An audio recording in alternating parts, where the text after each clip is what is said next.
எங்களை ஆண்டவர் ஆயத்தப்படுத்தி அழைத்து வந்திருக்கிறீர்.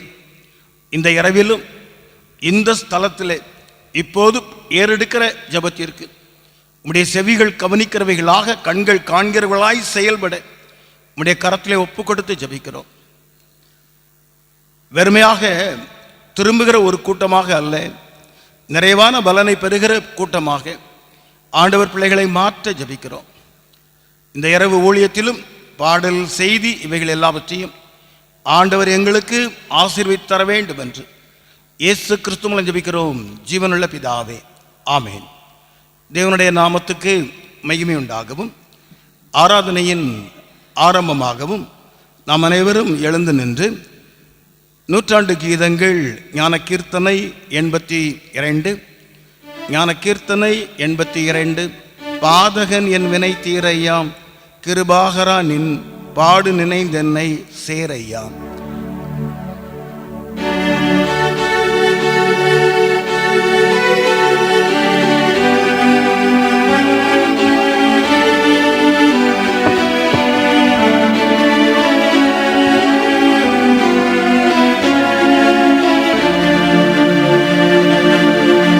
பாதகன் என் வீணை தீரையாம், கிருபாகரானின்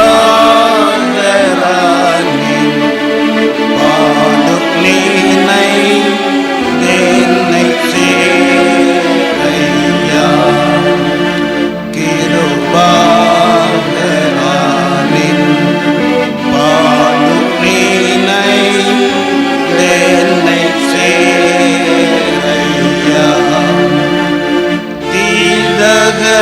தீதகற்றவே சிறந்த சேன்முலையின் நீமை விட்டு ஊதலத்துங்கந்து வந்த புண்ணியனே இயேசு தேவா, பாதகன் என் வீணை தீரையாம், கிருபாகரானின் பாடு நினைந்தென்னை சேரையாம். வந்துரும் என் பாவிகளையும் அங்கீகரிக்கும் மாசில்லாத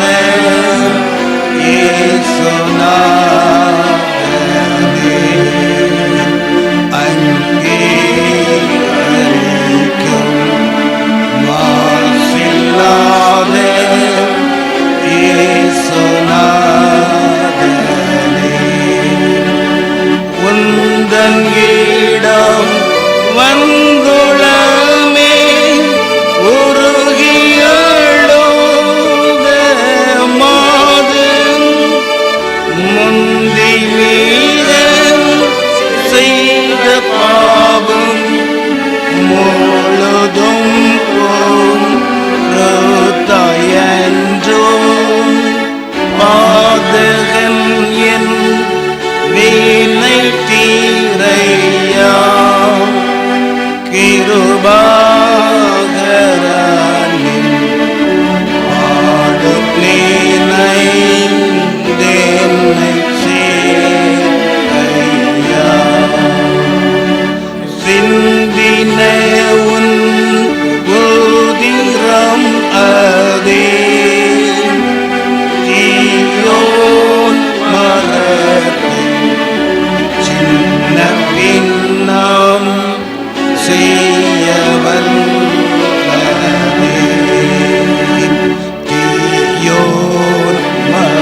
இந்தவாறு முறைமுறையாக 32வது சங்கீதத்தை வாசிப்போம்.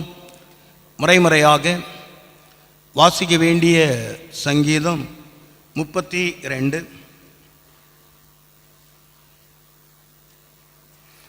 எவனுடைய மீறுதல் மன்னிக்கப்பட்டதோ, எவனுடைய பாவம் மூடப்பட்டதோ அவன் பாக்கியவான். கர்த்தர் எண்ணாதிருக்கிறாரோ, இவனுடைய ஆவி கவனம் இல்லாதிருக்கிறதோ அவன் பாக்கியவான். நான் அடக்கி வைத்த மட்டும் என் கதறுதலினாலே என் எலும்புகள் உலர்ந்து போயிற்று. இரவும் பகலும் என் மேல் உடைய கை பாரமாயிருந்ததினால் என் சாரம் உஷ்டகால வறட்சி போல வறண்டு போயிற்று. நான் என் அக்கிரமத்தை மறைக்காமல் என் பாவத்தை உமக்கு அறிவித்தேன். என் மீறுதல்களை கர்த்தருக்கு அறிக்கையிடுவேன் என்றேன். தேவரீர் என் பாவத்தின் தோஷத்தை மன்னித்தீர். இதற்காக சகாயம் கிடைக்கும் காலத்தில் பக்தி உள்ளவனவன் உம்மை நோக்கி விண்ணப்பம் செய்வான். அப்பொழுது மிகுந்த ஜலப்பிரவாகம் வந்தாலும் அது அவனை அணுகாது. நீர் எனக்கு மறைவிடமாயிருக்கிறீர். என்னை நீர் இக்கட்டுக்கு விலக்கி காத்து இரட்சணிய பாடல்கள் என்னை சூழ்ந்து கொள்ளும்படி செய்வீர். நான் உனக்கு போதித்து நீ நடக்க வேண்டிய வழியை உனக்கு காட்டுவேன். உண்மையில் என் கண்ணை வைத்து உனக்கு ஆலோசனை சொல்லுவேன். வாரினாலும் கடிவாளத்தினாலும் வாய் கட்டப்பட்டால் ஒளியே உன் கிட்ட சேராத புத்தியில்லா குதிரையைப் போலவும் கோவேறு கழுதையைப் போலவும் இருக்க வேண்டாம். துன்மார்க்கனுக்கு அநேக வேதனைகள் உண்டு. கர்த்தரை நம்பியிருக்கிறவனுடைய கிருபை சூழ்ந்து கொள்ளும். நீதிமான்களே, கர்த்தருக்குள் மகிழ்ந்து களி கூறுங்கள். செம்மையான இருதயம் உள்ளவர்களே, நீங்கள் எல்லோரும் ஆனந்த முழக்கமிடுங்கள். பிதாவுக்கும் குமாரனுக்கும் பரிசுத்த ஆவிக்கும் மகிமையுண்டாவதாக. ஆதியிலும் இப்பொழுதும் எப்பொழுதுமான சதா காலங்களிலும் மகிமை உண்டாவதாக.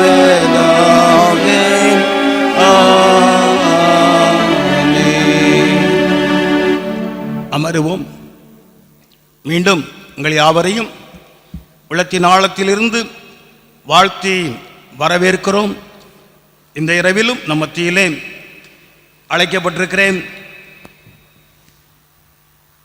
ஏலிம் துதி ஆராதனை ஊழியங்களின் ஸ்தாபகர் சகோதரர் KS மணி அவர்கள் ஊழியங்களை நிறைவேற்றுகிறதற்காக வந்திருக்கிறதை எண்ணி ஆண்டவரை ஸ்தோத்தரித்து உங்கள் அனைவர் சார்பாக அவர்களை வாழ்த்தி வரவேற்றுக் கொள்கிறோம். ஆண்டவர் இந்த இரவிலே அவர்களை நம் மத்தியிலே வல்லமையாக பயன்படுத்துவாராக. இப்போது நம் மத்தியிலே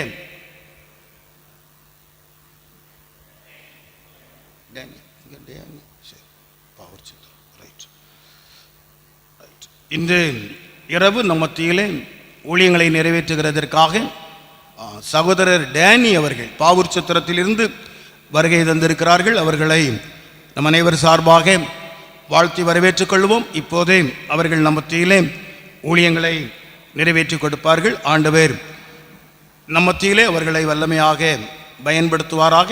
ஜெபத்தோடு நாம் காணப்படுவோம். கரங்களை தட்டி அவர்களை வரவேற்போம். ஆண்டவர் அவர்களை மகிமையாக பயன்படுத்துவாராக.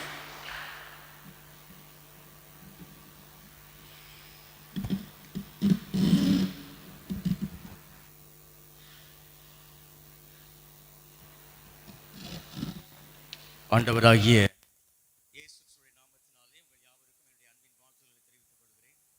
தேவன் தாமே உங்களையும் உங்கள் சந்ததிகளையும் அளவில்லாமல் ஆசீர்வதிப்பாராக. ஆமென். அல்லேலூயா. இந்த அருமையான காலகட்டங்களிலே உங்கள் யாவரையும் பார்த்து மிகுந்த மகிழ்ச்சி அடைகிறேன். பாவூர் சத்திரம் பட்டணத்திலிருந்து நாங்கள் இந்த பகுதிக்கு வந்திருக்கிறோம். பக்கத்தில் இருக்கிற ஆதிச்சப்பேரி அப்படிங்கிற ஊருக்கு 2-3 டைம் நான் மெசேஜ் கொடுக்க வந்தேன். அங்கே இருக்கிற அருமையான ஐயா சுதன் அவங்க எங்கள் சர்ச்சில் வெகு நாட்கள் ஊழியம் செய்தார்கள். அவருடைய வாயிலாக இங்கு வருவதற்கு ஆண்டவர் ஒரு வாய்ப்பை தந்தார். தேவருக்கு நான் நன்றி செலுத்துகிறேன். இதற்கு வாய்ப்பளித்த அருமையான குருவானவர்களுக்கும் இன்னும் சபையினுடைய மூப்பர்கள் முக்கியஸ்தர்கள் யாவருக்கும் நான் நன்றிகளை தெரிவித்துக் கொள்கிறேன். தேவன் தாமே இந்த அருமையான ஆராதனையிலே அவர் என்ன செய்ய நினைக்கிறாரோ அதை இன்றைக்கு செய்ய போகிறார். நமக்கு என்ன கற்றுக் கொடுக்க விரும்புகிறாரோ அதை கற்றுக் கொடுக்க போகிறார். நாம் அதற்காக காத்திருப்போம். ஆமென். அல்லேலூயா. எனக்கு என்ன உங்கள் முகங்களை எல்லாம் பார்க்குற போது ரொம்ப சோகமாக இருக்கிற மாதிரி தெரியுது. லெந்து காலங்கள்ங்கிறனால சோகமாக இருக்கிறீங்களா? அல்லேலூயா. நம்ம சிரிச்சா ரொம்ப அழகாக இருப்போம், அப்படிதானா? ஆமாவா இல்லையா? இன்னைக்கு கண்ணாடி முன்னாடி நின்று 2 நிமிஷத்தை தலைவாரின அக்கா மாதிரி யாராவது இருக்கிறீங்களா? 2 நிமிஷத்தை தலைவாரிட்டு கிளம்பிட்டேன் பிள்ளைங்க யாராவது இருக்கிறீங்களா? இல்லை. ஏன்னா நம்ம பாருங்க, தேவ சாயலாய் படைக்கப்பட்டவர்கள். நீங்களும் நானும் எப்படிப்பட்டவங்க? தேவ சாயலாய் படைக்கப்பட்டிருக்கிறோம். தேவன் தான் எப்படி இருப்பாரோ அவருடைய ரூபமாய் நம்மை அவரே உட்கார்ந்து பார்த்து அவருடைய கரங்களினாலே செய்திருக்கிறார். அல்லேலூயா. அப்போ எப்படி தான் நம்மளாம் இருப்போம்? நீங்கள் தலை சீவினாலும் சீவட்டாலும் எப்படி தான் இருப்பீங்க? அழகாக தான் இருப்பீங்க. நீங்கள் கருப்பாக இருந்தாலும் சரி, சிவப்பாக இருந்தாலும் சரி, எப்படி தான் இருக்க போறீங்க? ஆமாவா இல்லையா? அல்லேலூயா. சந்தோஷமாய் கரங்களை தட்டி ஆண்டவருக்கு ரொம்ப நன்றி என்று சொல்லுங்களேன் பார்ப்போம். இன்றைக்கு பாருங்க, உலகத்தில் எத்தனையோ ஜனங்கள் இன்றைக்கு சுகவீனமாக இருக்கிறாங்க. வாழ்க்கையில் தாங்கள் நினைத்ததை செய்ய முடியாத சூழ்நிலைக்குள்ள இருக்கிறாங்க.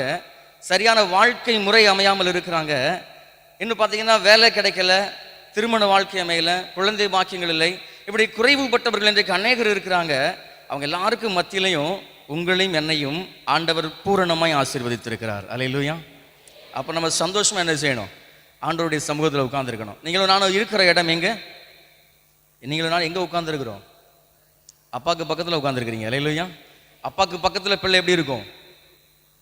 நான் என்னெல்லாமோ சொல்லி தான் பார்க்குறேன். நீங்கள் யாரும் சந்தோஷமாக மூஞ்ச காட்டுற மாதிரியே தெரியல. பகலெல்லாம் வேலை செய்து ஓய்ந்து ரொம்ப டயர்டாக இருக்கிறீங்கன்னு நினைக்கிறேன், அப்படிதானா? ஆமென். சரி, நம்ம ஒரு 5 நிமிடம் மாத்திரம் எழும்பி நின்று ஆண்டவரை ஆராதித்து விட்டு அப்படியே தேவ செய்திக்குள்ளே நாம் கடந்து செல்வோம். கொஞ்சம் எழும்ப முடிந்தவங்க எழும்பிக் கொள்ளுங்கள். மற்றவர்கள் நீங்கள் முழங்கால் படிக்கிட்டோம் அல்லது உட்கார்ந்த வண்ணமாக கூட நீங்கள் தேவனை ஆராதிக்கலாம். கண்களை மூடி ஆண்டவர் நாம் பார்க்கலாம். அன்பின் பிதாவே, அருமையான இந்த இரவு வேளைக்காக நன்றி செலுத்துகிறோம் சுவாமி. அப்பா, உம்முடைய கிருபை இந்நாள் வரை எங்களை நடத்தி வந்திருக்கிறதுக்காக நன்றி ஆண்டவரே. இந்த வேளையிலும் கூட அப்பா, ஆவி ஆத்துமா சரீரம் 3 ஒன்றிணைந்து உம்மை மாத்திரம் நாங்கள் நோக்கி பார்க்க எங்கள் ஒவ்வொருவரையும் தகுதிப்படுத்தும்படிக்க நாங்கள் செபிக்கிறோம் ஆண்டவரே. உம்முடைய திவ்ய பிரசன்னம் எங்கள் மத்தியில் அசைவாடும்படியாக நாங்கள் கெஞ்சி நிற்கிறோம் ஆண்டவரே. உலகத்தின் சிந்தனைகள் எங்களை விட்டு விலகி போகட்டும் சுவாமி. தேவையில்லாத எந்த காரியங்களும் எந்த சிந்தனைகளும் எங்களுக்குள்ளே வரக்கூடாதப்பா. உம்மை மாத்திரம் நோக்கி பார்க்க உம்முடைய சிந்தனையிலே நாங்கள் ஒன்றிணைந்திருக்க எங்கள் யாவரும் தகுதிப்படுத்தும்படி நாங்கள் செபிக்கிறோம் சுவாமி. எல்லாருமாய் கண்களை மூடி ஆண்டவருக்கு நேராக ஒரு விசை ஆண்டவர் செய்திருக்கிற நன்மைகளுக்கு நன்றி செலுத்த வேண்டுமாய். எத்தனையோ நாட்களில் நம்ம வாழ்க்கையில் நாம் கேட்டதும் கேட்காத எத்தனையோ காரியங்கள் ஆண்டவர் தந்திருக்கிறார். நான் போவதற்கு முன்பதாகவே என்னுடைய பாதைகளை செவ்வை பண்ணுகிற எனக்கு முன்பதாக போய் கொண்டிருக்கிறார். எனக்கு யோசிச்சு பாருங்கள், போன வருஷத்தில் பார்த்த அநேகரை இன்றைக்கு நம்மளால் பார்க்க முடிவதில்லை. ஆனால் இன்றைக்கு நீங்கள் நானும் நல்ல பூரண ஆரோக்கியத்தோடு இருக்கிறோம். எத்தனையோ பிரச்சனைகள் வந்தது, எத்தனையோ விபத்துக்கள் ஆபத்துகள் நம்ம நெருங்கியது. ஆனால் எல்லாவற்றிலும் தேவ கரம் கூட இருந்ததல்லவா? எல்லாரும் கண்களை மூடி அப்பா உமக்கு நன்றி என்று சொல்லுங்கள். என் வாழ்வில் ஆண்டவர் செய்த நன்மை நினைத்து நான் நன்றி சொல்கிறேன். உங்கள் வாழ்க்கையில் நினைச்ச நன்மை நினைத்து நீங்கள் நன்றி சொல்லுங்கள். என்னுடைய வார்த்தையை கேட்டுக்கொண்டிருக்க வேண்டிய அவசியம் இல்லை. ஆமேன் சுவாமி. அப்பா, நீர் ஒவ்வொரு வேளையில் எங்களுக்கு பூரணராக இருந்திருக்கிறதுக்காக நன்றி ஆண்டவரே. தாயின் வயிற்றிலே கருவாகி நான் உருத்தரித்த நாளிலிருந்து இந்த நாள் வரை நீர் கண்மணி போல் பாதுகாத்திருக்கிறீரே, உமக்கு நன்றி சுவாமி. அன்றொரு நாளிலே தகப்பனை இழந்து 4 வயது பிள்ளையாய் நாங்கள் தத்தளித்த பொழுது நீரே எங்களோடு கூட இருந்தீங்களே சுவாமி. என் தாயோடு கூட நீங்கள் இருந்துக்கிறீங்களா ஆண்டவரே? எங்களை நீங்கள் இன்னைக்கு வரைக்கும் வழிநடத்தி வந்து கொண்டிருக்கலையே, நன்றி சுவாமி. அப்பா, ஒவ்வொரு வேளையிலையும் ஒவ்வொரு பருவகாலங்களிலும் வாலிப வயதை கடந்த பொழுது, திருமண வயதை கடந்த பொழுது, ஒரு தகப்பனுக்குரிய ஸ்தானத்தில் இருக்கிற பொழுது, எல்லா வயலையிலையும் நீங்களே வழிநடத்திருக்கிறீங்களே. உங்கள் ஞானத்தினால் என்னை வழிநடத்திருக்கிறீங்களே சுவாமி. நன்றி ஆண்டவரே. எல்லாம் உங்கள் வாழ்க்கையில் நினைத்ததை சொல்லி ஆண்டவர் உங்கள் வாழ்க்கையில் செய்திருக்க நன்மை நினைத்து நன்றி சொல்லுங்க. ஸ்தோத்தரிக்கிறோம் ஆண்டவரே. அப்பா, உமக்கு நன்றி சுவாமி. நான் ஒரு நிமிஷம் அமைதியாக இருக்கிறேன், நீங்கள் மாத்திரம் சொல்லுங்க. ஒவ்வொரு வேளை நினைத்து கொள்ளுங்கள். இருதயத்தில் உங்களுடைய ஆண்டவர் செய்திருக்க நன்மை நினைத்து பாருங்க. வாயத்திறந்து நன்றி அப்பான்னு மாத்திரம் சொல்லுங்க, போதும். ஸ்தோத்திரம் ஆண்டவரே. ஸ்தோத்தரிக்கிறோம் சுவாமி. ஸ்தோத்திரம் அப்பா. ஹல்லேலூயா. வியாதி படுக்கையில் இருந்த வேளையில் உங்கள் கரம் கூட இருந்ததை சுவாமி. அன்று ஒரு நாள் இல்லை, என் மனைவி இனி பிழைக்க மாட்டாங்கன்னு சொல்லி ஹாஸ்பிட்டலில் கொண்டு நாங்கள் வச்சுருந்தோமேப்பா. எல்லாரும் கைவிட்ட வேலையில் எங்கள் கண்ணீருக்கு நீங்கள் பதில் தந்தீங்களே சுவாமி. மரணத்தின் பிடியிலிருந்து நீர் மீட்பை தந்தீரே. இன்றைக்கு வரைக்கும் ஆரோக்கியமாய் வாழ உதவி செய்திருக்கிறீரே. உங்கள் வாழ்க்கையிலும் கூட அப்படிப்பட்ட சூழ்நிலையை சந்தித்து வந்திருக்கலாம். நினைத்து பார்த்து நன்றி சொல்லுங்க.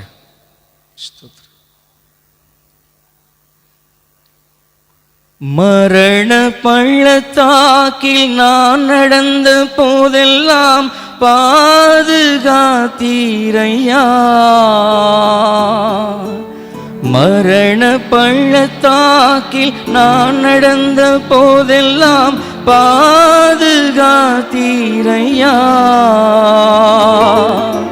மீண்டும் ஜீவனை கொடுத்து நீர் என்னை வாழ வைத்தீரையா. மீண்டும் ஜீவனை கொடுத்து நீர் என்னை வாழ வைத்தீரையா. வாழ வைத்தீரையா.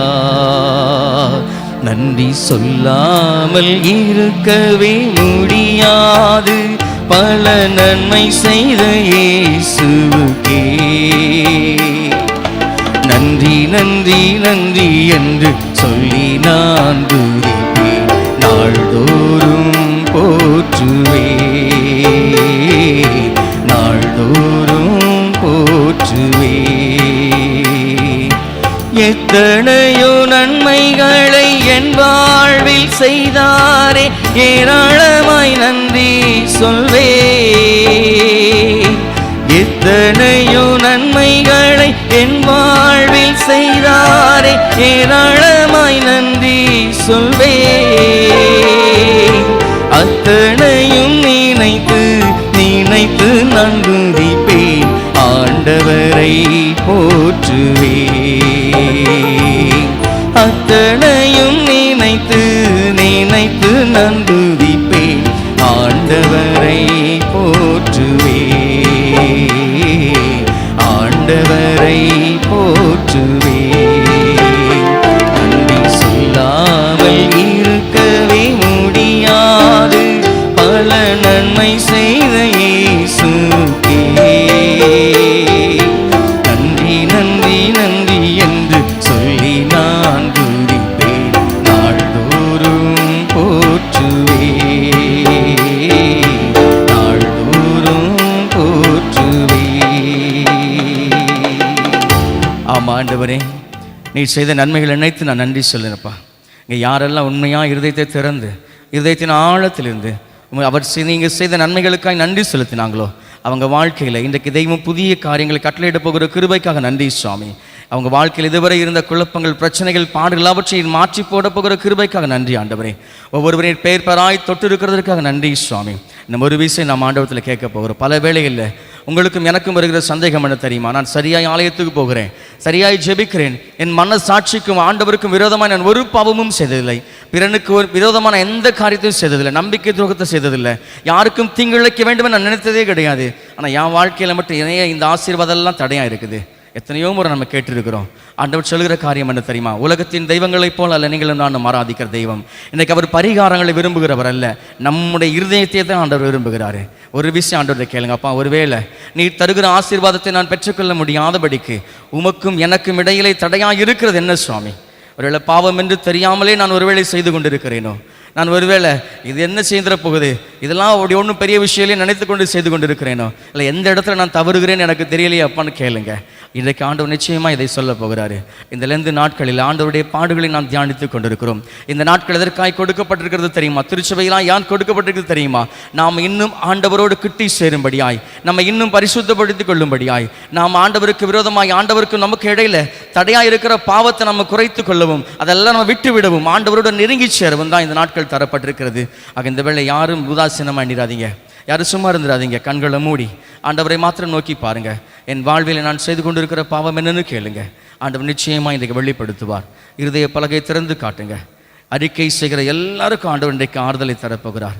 இன்றைக்கு ஒப்புக்கொள்கிற எல்லாரையும் ஆண்டவர் விடுதலை ஆக்கப் போகிறார். ஆமேன் சுவாமி. அப்போ என்னுடைய பாவங்களை நீர் பாருங்க சுவாமி. அப்போ என்னுடைய பாவங்கள் எல்லாம் உமக்குண்டாக இருக்குது ஆண்டவரே. என் நினைத்து பார்க்கிற பொழுது எனக்கே என்னை பார்க்க வெறுப்பாக இருக்கிறது சுவாமி.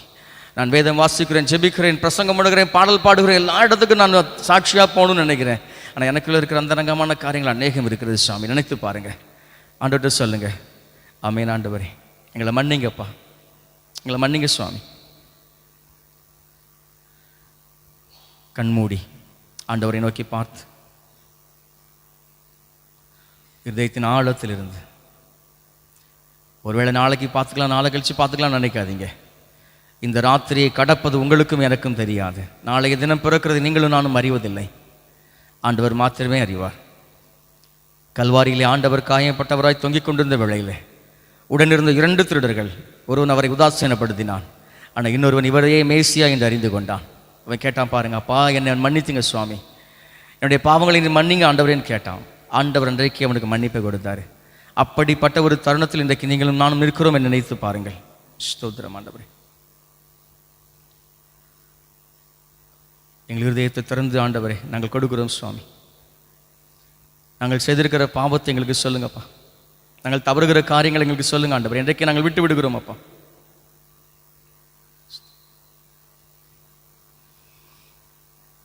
பாரும் தந்தையே எந்தன் உள்ளத்தை யாரும் காணாவுள் அலங்கோலத்தை, பாரும் தந்தையே எந்தன் உள்ளத்தை யாரும் காணாவுள் அலங்கோலத்தை, மனம் நொந்து மருளுகின்றே பரிசுத்தம் கெஞ்சுகிறே, மனம் நொந்து மருளுகின்றே பரிசுத்தம் கெஞ்சுகிறே. ஆம் பிதாவே, நாங்கள் உம்முடைய பரிசுத்தத்தை மாத்திரம் எதிர்பார்க்கிறோம் ஆண்டவரே. எங்களை பரிசுத்தப்படுத்துவதே உம்முடைய கிருபைப்பா. நீ ரத்தம் சிந்தினதே அதற்காகத்தானப்பா. இந்த ராத்திரி வேளையில், இந்த அருமையான ஆராதனையில் நாங்கள் முற்றிலுமாய் தாழ்த்தி ஒப்பு கொடுக்குறோம் சுவாமி. எங்கள் பாவம் நீங்கி நாங்கள் சுத்திகரிக்கப்பட எங்களுக்கு உதவி செய்யுங்கப்பா. உங்கள் கிருபை எங்கள் மேல் நிழலாட்டும் சுவாமி. இன்றைக்கும் கூடப்பா வந்திருக்கிற ஒவ்வொருவரையும் நீர் ஆசீர்வதிங்க. நீங்கள் மீட்டுக் கொள்ளுங்க, நீங்கள் பாதுகாத்துக் கொள்ளுங்க. எங்கள் கூட வாங்க, எங்களை வழி நடத்துங்க. மீட்பரின் பாதத்தில் செபிக்கிறோம் நல்ல பிதாவே, ஆமென். உட்காருங்கள். ஹல்லேலூயா. இந்த நாட்களிலே உலகம் போகிற வேகம் அது பயங்கரமாக போயிட்டு இருக்குது. டெக்னாலஜி வளர்கிற வேகம், அறிவியல் வளர்கிற வேகத்தை பார்க்கிற பொழுது இன்றைக்கு அது 100 மடங்காய் அதிகரித்திருக்கிறது. இந்த பிள்ளைகளை போல நான் ஆலயத்தில் உட்கார்ந்து, இவங்க வயசில் நான் உட்கார்ந்து ஆண்டவரை ஆராதித்ததற்கும் இன்றைக்கு இவங்க இங்கே உட்கார்ந்து ஆராதிப்பதற்கும் நிறைய வித்தியாசங்கள் என்ன செய்யுது இருக்குது. அல்லேலூயா, ஆமென். அறிவின் வளர்ச்சி இன்றைக்கு அவங்க வயதில் எனக்கு என்ன அறிவு இருந்ததோ என்னை காட்டிலும் இன்றைக்கு அவங்க 10 மடங்கு அதிக அறிவோடு என்ன செய்கிறாங்க, இருக்கிறாங்க. இந்த உலகம் வளர்ந்து கொண்டே இருக்கிறது. இந்த உலகத்தினுடைய காரியங்கள் எல்லாம் வளர்ந்து கொண்டே இருக்கிறது. மனிதனை வீழ்த்துகிற, மனிதனை பாவத்திலே விழ வைக்கிற, மனிதனை ஆண்டவரோடு ஐக்கியமாக இல்லாதபடிக்கு தள்ளி விடுகிற எல்லா காரியங்களும் அன்றைக்கு இருந்ததை காட்டிலும் இன்னைக்கு 100 மடங்கு செஞ்சிருக்குது, பெருகி இருக்கிறது. அல்லேலூயா. பாவம் செய்வது மிக எளிதாய் மாறி போகிற காலத்தில் நீங்களும் நானும் இன்றைக்கு வாழ்ந்து கொண்டிருக்கிறோம். நம்முடைய சந்ததிகள் இனி வரப்போகிற காலங்கள் இதை விட கொடிதான காலத்திற்குள்ளே வரப்போகிறார்கள். இன்றைக்கு ஆண்டவர் சொல்லுகிற காரியம், இன்றைக்கி நம்ம பல நேரத்தில் என்ன நினைக்கிறோன்னா, என் வாழ்க்கையில் எந்த பிரச்சனையும் எப்போதுமே வந்து விடக்கூடாது, என் வாழ்க்கை அது சேஃபாக இருக்கணும், நான் சேஃப் ஜோன்லேயே இருக்கணும், எந்த பாதிப்பும் என் குடும்பத்தில் வந்துடக்கூடாது, எந்த இழப்புகளையும் நான் சந்தித்து விடக்கூடாது, எந்த சோதனைகளையும் நான் தாண்டி செல்ல வேண்டிய அவசியம் இல்லை, எல்லாம் எனக்கு அனுகூலமாக இருக்க வேண்டும். அப்படி தான் நீங்களும் நான் அன்றைக்கி ஆசைப்படுகிறோம். ஆமென். அல்லேலூயா. பிள்ளைங்கள்லாம் நிறைய இருக்கிறாங்க பாருங்க. பரீட்சைக்கு படிக்கிற பொழுது நல்லா நிச்சய மாட்டாங்க, உட்காந்து படிக்க மாட்டாங்க. டேய் பரீட்சைக்கு படிங்க, அப்புறம் பார்த்துக்கலாம், நாளைக்கு எக்ஸாமில் நான் காலையில் எழும்பி படிச்சுக்கிறேன் அப்படின்னு சொல்லுவாங்க. ரிசல்ட் வரும்பொழுது தான் பாருங்க இந்த பிள்ளைகளுடைய முகத்தில் ஒரு கவலை இருக்கும். அப்படிதானா, நாளைக்கு ரிசல்ட்டு என்ன வரப்போகுதுன்னு தெரியலையேன்னு ஃபீல் பண்ணிட்டே இருப்பாங்க. அப்போ தான் உட்காந்து ஜோம் பண்ணுவாங்க, ஆண்டவரே நாளைக்கு ரிசல்ட் நான் செஞ்சுருக்கணும், பாஸ் பண்ணியிருக்கணும், நான் நிறைய மார்க் வாங்கியிருக்கணும் அப்படின்னு கேட்பாங்க. உழைக்க வேண்டிய வேளையில் நீங்கள் அதற்கு தங்களை தயார்படுத்த வேண்டிய நேரத்தில் ஆண்டவரை ஜெபித்து, நான் படிக்க போகிற ஆண்டவரே இது எனக்கு ஞானத்தை விளங்க பண்ணுங்க, எனக்கு புரியாமல் இருக்கிற இந்த காரியத்தை புரிய வைங்க, நான் 5 முறை படித்தாலும் புரியல ஆண்டவரே, நீங்கள் எனக்கு அதை புரிய செய்யுங்க, நான் நல்லா படிக்க உதவி செய்யுங்க. அன்னைக்கு என்ன செஞ்சுருக்கணும், கேட்டிருக்கணும். அன்றைக்கு கேட்பதில்லை. அறுவடை காலம் வருகிற பொழுது என் அறுவடை எப்படி இருக்கிறதோ என்று சொல்லி நாம் இன்னைக்கு என்ன செய்யறோம்னா கலங்கி கொண்டிருக்கிறோம். பெரியவர்கள் நீங்களும் நானும் கூட அப்படி தான் இருக்கிறோம். பாருங்க, என் வாழ்க்கையில் சோதனை வரக்கூடாதுன்னு ஜெபம் பண்ணுறீங்க. உங்கள் வாழ்க்கையில் ஒரு சோதனை வருகிற வேளையில், ஐயோ ஆண்டவரே ஏன் இந்த காரியம் எனக்குள்ளே வந்தது, எங்கள் குடும்பத்துக்குள்ளே ஏன் இந்த விஷயம் வந்தது. சோதிக்கப்படுவது என்பது இன்றைக்கு யாருமே விரும்பாத ஒரு காரியமாக இருக்கிறது. பிள்ளைங்கிட்ட கேட்டிங்கன்னா 1ஆம் கிளாஸ்லேருந்து 10ஆம் கிளாஸ் வரைக்கும் பரீட்சையே வைக்க வேண்டாம், பாஸ் எல்லாரும் சொல்லியாச்சு. அந்த 10th இருக்கிற எக்ஸாமே எடுத்துட்டாங்கன்னா ரொம்ப சந்தோஷமாக இருக்கும். +2லையும் என்ன செய்யக்கூடாது, எக்ஸாமே வைக்கக்கூடாது அப்படின்னு சொன்னால் ரொம்ப ஹாப்பியாக இருப்பாங்க. ஏன்னா இன்றைக்கு சோதிக்கப்படுவதற்கு யாருமே என்ன செய்யலை, தயாராக இல்லை.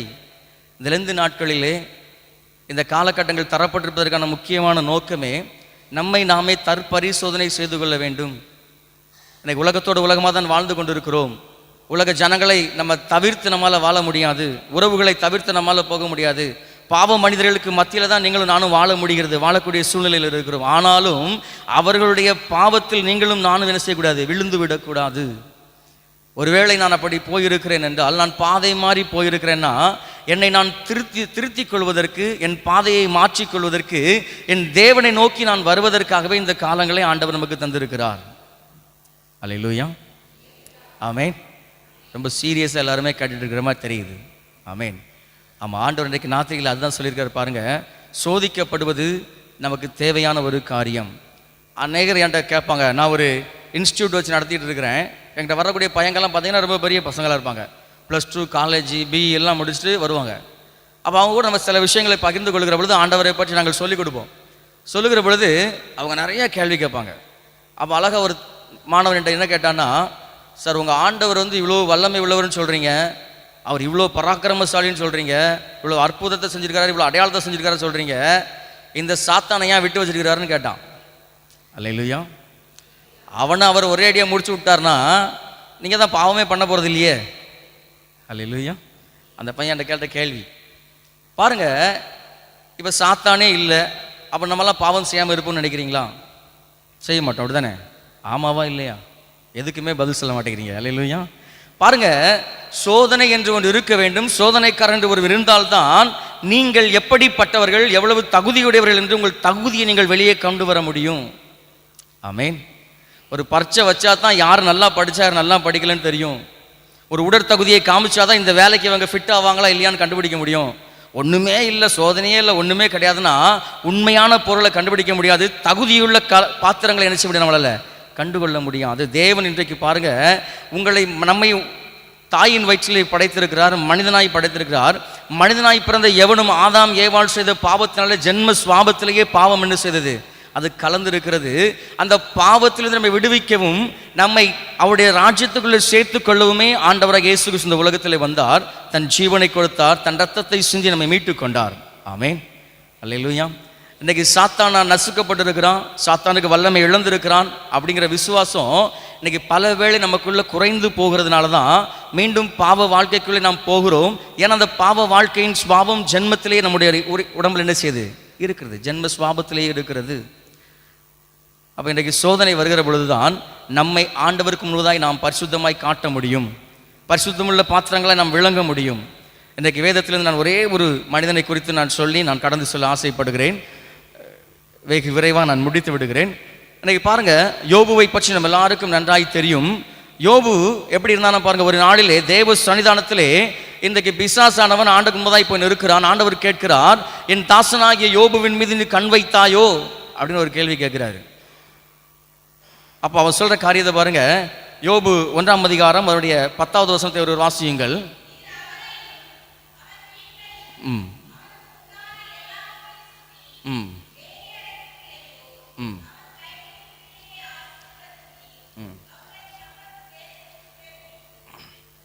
பாருங்க, பிசாசு சாட்சி சொல்றான். எப்படி சொல்றான் பாருங்க, யோபுவையும் அவனுடைய சம்பத்துக்களையும் அவனுடைய குடும்பத்தையும் சுற்றி நீர் வேலி அடைக்கவில்லையோன்னு கேள்வி கேட்கிறான்.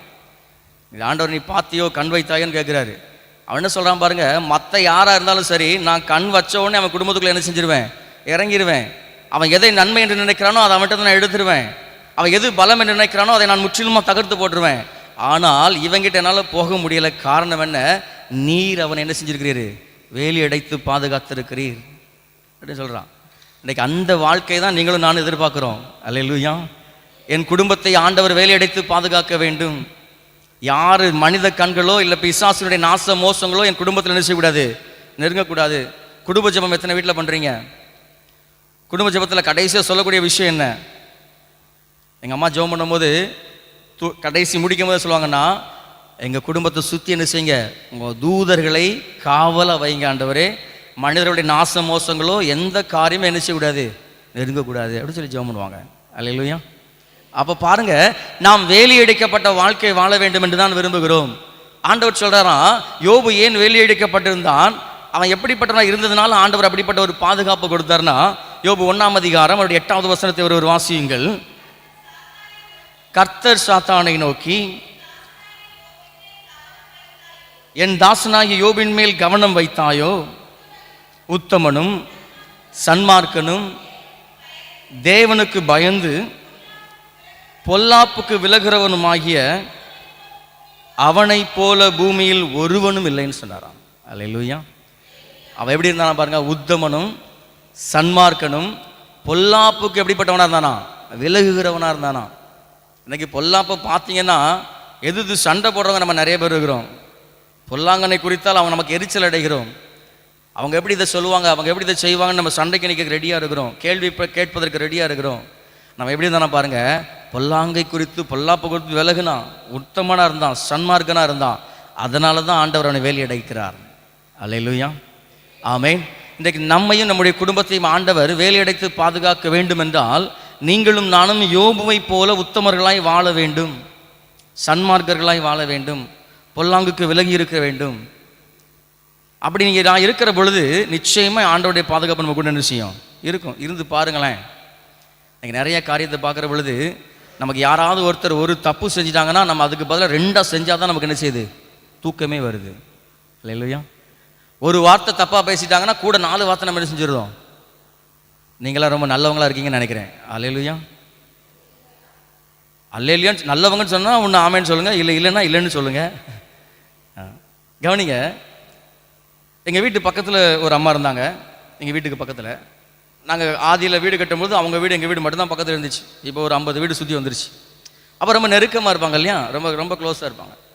கொஞ்சம் நாட்கள் கடந்தது, அந்த வீட்டுக்காரங்களுக்கும் இன்னொரு பக்கத்து வீட்டில் உள்ளவங்களுக்கும் சண்டை நடக்குது. நாங்கள் வீட்டில் இருக்கிறோம், எங்கள் அம்மா உட்காந்துருக்குறாங்க, இவங்க சண்டை போடுறாங்க. எங்களுக்கும் அதுக்கும் எந்த சம்மந்தமும் கிடையாது. சண்டை எங்கே வச்சு நடக்குதுன்னா எங்கள் வீட்டில் வச்சு நடக்குது.